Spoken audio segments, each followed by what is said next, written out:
Good morning. Welcome to Priyans academy. आपका स्वागत है हमारे ओएमडी में। आज का हमारा जो टॉपिक है वो है विश्व पर्यटन दिवस। विश्व पर्यटन दिवस प्रतिवर्ष 27 सितंबर को मनाया जाता है। यहाँ पे ध्यान रखें कि विश्व पर्यटन दिवस अलग है और राष्ट्रीय पर्यटन दिवस अलग है। हमारा जो राष्ट्रीय पर्यटन दिवस है वो मनाया जाता है 25 जनवरी को, जबकि आज जो मनाया जा रहा है वो है अंतर्राष्ट्रीय या विश्व पर्यटन दिवस, जो मनाया जाता है 27 सितंबर को। इसकी जो थीम है वो है पर्यटन व सतत परिवर्तन।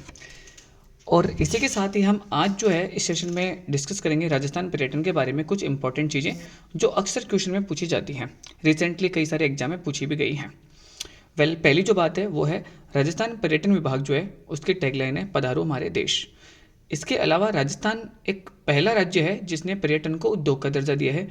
राजस्थान ने पर्यटन का उद्योग का दर्जा 1989 में दिया था और यह मोहम्मद यूनुस समिति की सिफारिश भी दिया था। साथ ही अभी हाल ही में राजस्थान अपनी पर्यटन नीति लेके आया है 2024 में। इसके बाद में राजस्थान ने एक फिल्म पर्यटन नीति बनाई है मार्च 2025 में, और अभी हाल ही में अगस्त में राजस्थान लेके आया है हील इन राजस्थान 2005 पॉलिसी, जिसमें मेडिकल टूरिज्म को बढ़ावा देने की बात कही गई है कि बाहर के जो लोग हैं उनको राजस्थान में उनका इलाज करने के लिए बुलाया जाएगा और उनको एक वर्ल्ड क्लास फैसिलिटी दी जाएगी। इसके साथ ही एक जो क्वेश्चन है वो अक्सर एग्जाम में आता है, राजस्थान में पर्यटन सर्किट। अभी हाल ही में रिसेंटली जो है वो राजस्थान में पर्यटन जो सर्किट है वो हो चुके हैं 10।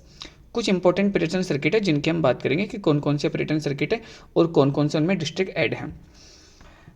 पहला जो इनमें इंपॉर्टेंट है वो अभी हाल ही में बनाया है, जिसको अपन बोलते हैं एनसीआर सर्किट, राष्ट्रीय राजधानी क्षेत्र सर्किट। इसमें शामिल है अलवर, सिलिसेड, सरिस्का, डीग।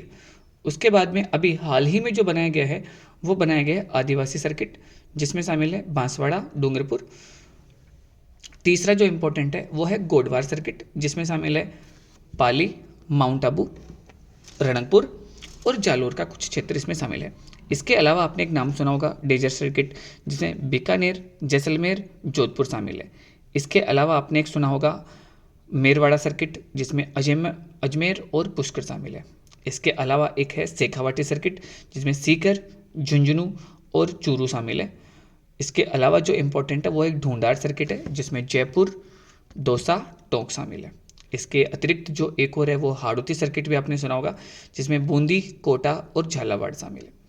एक और इम्पॉर्टेंट जो है वो है ब्रज और मेवात वाला, जिसमें अलवर, सरिस्का, भरतपुर आते हैं, और इसी को हमने एनसीईआर में भी ऐड कर दिया है अभी। इसके अलावा एक और है वागड़ सर्किट। ध्यान रखिएगा वागड़ सर्किट और आदिवासी सर्किट दोनों अलग अलग हैं, हालांकि दोनों के डिस्ट्रिक्ट जो है ना वो सेम है, डूंगरपुर और बांसवाड़ा। ठीक, तो ये काफ़ी एग्जाम्स में पूछा जाता है। आज के लिए इतना ही, मिलते हैं दोबारा फिर किसी इंपॉर्टेंट न्यूज़ के साथ में। तब तक के लिए thank you, all the best.